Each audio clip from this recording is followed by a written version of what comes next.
이번 한 주 몹시 바쁜 한 주였어요.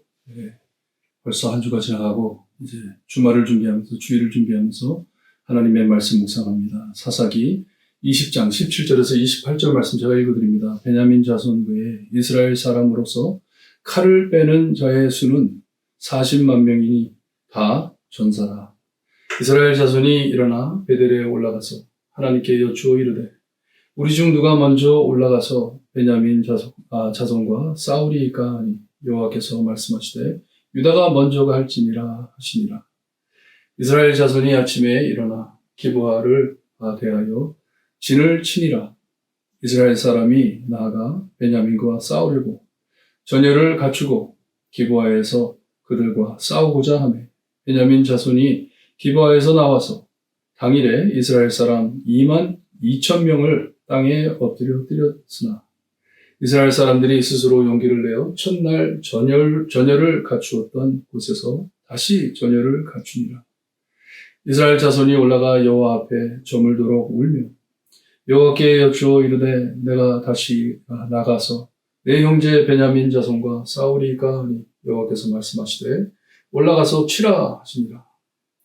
그 이튿날에 이스라엘 자손이 베냐민 자손을 치러 나아가매 베냐민도 그 이튿날에 기브아에서 그들을 치러 나와서 다시 이스라엘 자손 18,000명을 땅에 엎드렸으니 그 칼을 빼는 자였더라. 다 칼을 빼는 자였더라. 이에 온 이스라엘 자손 모든 백성이 올라가 베델에 이르러 울며 거기서 여호와 앞에 앉아서 그 날이 저물도록 금식하고 번제와 화목제를 여호와 앞에 드리고 이스라엘 자손이 여호와께 물으니라. 그때 하나님의 언약궤가 거기 있고 아론의 손자인 엘르아살의 아들 비느하스가 그 앞에 모시고 섰더라. 이스라엘 자손들이 여쭈기를 우리가 다시 나아가 내 형제 베냐민 자손과 싸우리까 말리까 하니 여호와께서 이르시되 올라가라. 내일은 내가 그를 내 손에 넘겨주리라 하시는지라. 참 이스라엘 역사에 가나안 땅에 들어와가지고 참 있어서는 안 될 슬픈 이야기를 우리에게 말씀해주고 있습니다. 우리가 이전에 보면 레위 사람이 첩을 얻기 위해 베들레헴에 가지고 첩을 데리고 집으로 가는 도중에 저녁이 돼가지고 잘 곳이 없어서 이 베냐민 사람들이 사는 이 기브아라는 동네에 가가지고 이 길에 서 있는데 어떤 사람이 와가지고 거기서 자지 말라고 자기 집에 와가지고 자기가 대접을 하겠다고 위험하다고 집으로 데려갔을 때 동네에 나쁜 사람들이 그 사람의 집을 찾아와가지고 너희 집에 찾아온 손님을 꼬집어내라고 우리 마음대로 그들에게 나쁜 짓을 하겠다고 요청했을 때 집주인이 자기 딸도 있고 이 첩도 있는데 절대 우리 손님한테는 그 손을 대지 말라 그러면서 그 첩을 내주었어요. 이 첩을 내주었는데 이 첩을 데리고 와가지고 밤새도록 그를 강건하고 그렇게 한 후에 이 첩이 기어가지고 그 주인이 자기 남편이 있는 그 집의 계단까지 기어왔어요. 아침에 레위인이 깨가지고 그 여자를 이렇게 살펴보니까 죽었습니다. 그들의 손에 죽었어요. 레위인이 다시 돌아와가지고 그를 자기 죽은 첩을 각을 떠가지고 모든 지파에게 보냈습니다. 토막을 내가지고 각 지파에게 그 토막 하나씩을 보냈어요. 12지파에 보낸 것이에요. 이 일을 이런 일이 있었다는 것을 들은 사람들이 군대를 모아 베냐민만 빼놓고 군대를 모아 함께 모였는데 40만 명이 모였다고 합니다. 이제 베냐민을 치료하기 위해서 혼내기 위해서 모인 것이에요. 다 군인이었다고 합니다. 군사들이었어요. 싸우는 사람들이었어요.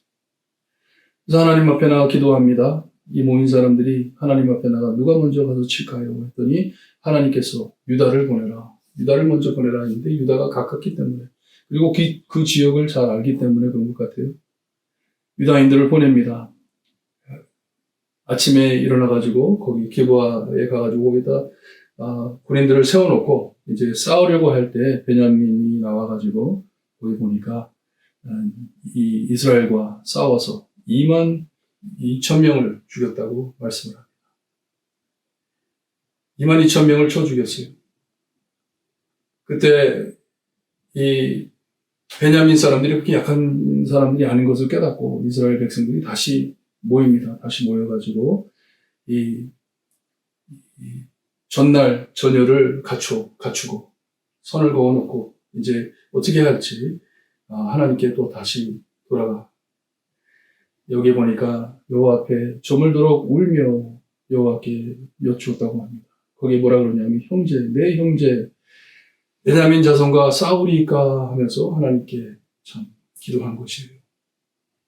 이전과 같이 베냐민 사람들은 자기의 목숨을 유지하기 위해서 싸우는 것이, 목숨을 걸고 싸우는 것이고, 지금 죽게 됐으니까. 11지파가 쳐들어와가지고 이제 자기들을 다 죽이려고 하니까 자기들은 목숨을 걸고 싸우는 것이지만 이스라엘 사람들은 정의를 위해 싸우는 것이에요. 정의를 위해 싸우는 건데 분명한 것은 형제입니다. 야곱의 12지파 안에 한 형제예요. 형제를 싸우는 것인데 하나님께서 가서 싸우라고 했는데 얼마나 혼란스러웠겠어요. 왜 가라 하셨는데 왜 하나님께서 우리에게 도움을 안 주실까 고민을 많이 했을 것이에요. 여기 보니까 형제 베냐민 자손과 싸우니까 하는 것을 볼 때 후회하는 마음도 있는 것 같고 어떻게 우리 형제를 싸워야 되는 건지 고민을 하면서 하나님께 기도합니다. 그때 하나님께서 다시 가라고 가서 싸우라고. 그리고 이튿날 이스라엘 자손이 베냐민을 치려고 또 갑니다. 가가지고 기브아에서 또 전쟁을 하는데 거기에 보니까 이 베냐민들이 나와가지고 베냐민 지파가 나와가지고 이스라엘 자손 18,000명을 또 죽였다고 합니다. 그 전날에는 22,000명을 죽이고 오늘은 18,000명을 죽였어요. 많은 사람이 죽은 것이에요. 그러자 이스라엘이 돌아와가지고 베델에 올라가가지고 좀 떨어진 베델로 가가지고 거기서 보니까 금식하면서 하나님께 번제해드리면서 기도를 합니다. 하나님 어떻게 된 건지 하나님께 매달리는 것이에요. 왜 하나님께서는 가라고 해놓고서는 이런 일이 있는지 하나님께 부르짖으며 하나님께 기도를 합니다. 근데 그 자리에 이 아론의 손자인 비느하스도 거기 있었고 하나님의 언약궤도 거기 있었다고 합니다. 거기서 다시 또 기도를 합니다. 정말 가서 쳐야 하는 것인지 하나님 정말 우리 형제 베냐민을 가가지고 싸울까요? 싸우지 말까요? 2번이나 싸워가지고 우리가 이렇게 많은 사람이 죽었는데 정말 이거 해야 하는 것입니까? 했을 때 하나님께서 가라고 세 번째로 가라고 내일은 내가 그들을 너의 손에 넘겨주겠다 약속을 하십니다. 말씀을 묵상하면서 왜 이렇게 하나님께서 가라고 해놓고 이렇게 어렵게 하는지 기도를 하면서 말씀을 묵상하는데요. 형제를 치리함이 얼마나 심각하고 진지한 일인지를 밝혀주신 것 같아요. 이 가나안 땅에 이방인들을 싸워가지고 전쟁에서 그를 치는 것이 아니고 형제가 형제를 싸우는 것입니다. Civil War, 미국에도 있었죠. 미국에도 남북 전쟁이 있었죠. 같은 민족의 형제들, 친척들끼리 싸우는 것이. 이와 같이 이 베냐민, 이스라엘 족속 중 한 지파인 베냐민 지파, 자기들의 형제와 함께 이 싸움을 해야 되는데, 잘못한 것을 고쳐야 하는데, 죄를 회개하고 돌아왔어야 하는데, 베냐민도 그렇죠. 거기서 이 험악한 짓을 한 사람들을 자기들에게 넘겨주라고 했을 때, 넘겨주질 않고 싸우겠다 해가지고 전쟁이 나는 거잖아요. 몇몇 사람들 때문에. 이런 일들이 참 교회 안에서 형제들 사이 이렇게 이루어지는 일들을 볼 때 얼마나 슬픈 일이고 심각하고 진지한 일들인지 저에게 밝혀주시는 것 같아요. 이스라엘이 얼마나 깨졌으면 얼마나 타락해가지고 이제 자기들 마음대로 행하는데 형제가 형제를 죽여가면서 이렇게까지 된 것을 보여주고 있어요. 여기에 구원을 이루실 메시아가 꼭 필요한 것을 우리에게 보여주신 것 같아요. 형제가 형제를 싸우고 부모가 자식을 싸우고 자식이 부모를 싸우고 완전히 깨진 우리의 모습 이 상황 안에 하나님께서는 삼손보다 더 강한, 기디온보다 더 강한 예수 그리스도를 준비해 주시고 우리에게 메시아를 보내주실 것이에요. 이 형제의 의리와 형제의 사랑을 꼭 지켜주실 우리 예수님이 꼭 오실 것을 보여주시는 귀한 말씀인 것 같습니다. 여러분, 우리가 우리 서로 간에 잘못된 것은 고쳐가면서 살아야 되죠. 하나님의 말씀대로, 내 뜻대로가 아닙니다. 내 마음대로가 아니에요. 내 생각대로 하는 건 아니에요. 하나님의 말씀에 의해서 이 말씀을 지켜야 하는데, 잘못했는데, 베냐민이 잘못했는데, 하나님께서 이것을 바로 세우라고 하셨는데, 그냥 알지 못하는 사람을 죽이는 것도 아니고, 내 형제를 가가지고 쳐야 하는데, 이것이 얼마나 무거운 마음으로 해야 하는 것인지 다시 한번 알고, 내 힘으로 하는 게 아니라 이런 모든 일들, 예수 그리스도의 사랑을 우리가 꼭 의지하면서 우리가 에베소서에서 배운 그 보아왔던 서로에게 복종하고 사랑하는 마음으로 하나님의 거룩한 그리고 영광스러운 교회를 이끌어가는 저희 교회가 되기를 소원합니다. 기도드립니다. 하나님 감사합니다.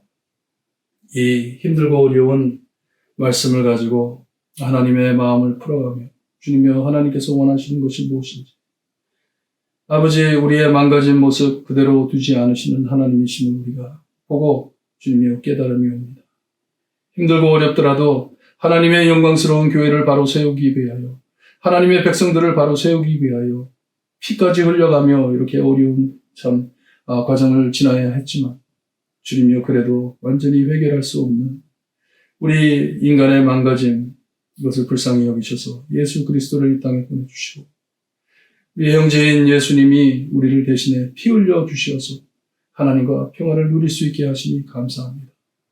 말씀을 보면서 우리가 얼마나 깨진 것을 주님이 하나님께 기도드리며 하나님 외에는 우리를 구할 분이 없다는 것을 인정하며 하나님께 경배드리며 하나님만을 붙잡고 나갈 수 있게 해주시기를 간절히 바라고 합니다. 예수 그리스도께서 이 땅에 오셔서 우리에게 보여주신 이 귀한 복종과 사랑을 주님이여 우리가 마음에 간직하고 피차 복종하며 사랑할 줄 아는 저희가 될 수 있게 해주시기를 간절히 바라고 하며 예수 그리스도의 이름으로 기도드리옵나이다. 아멘.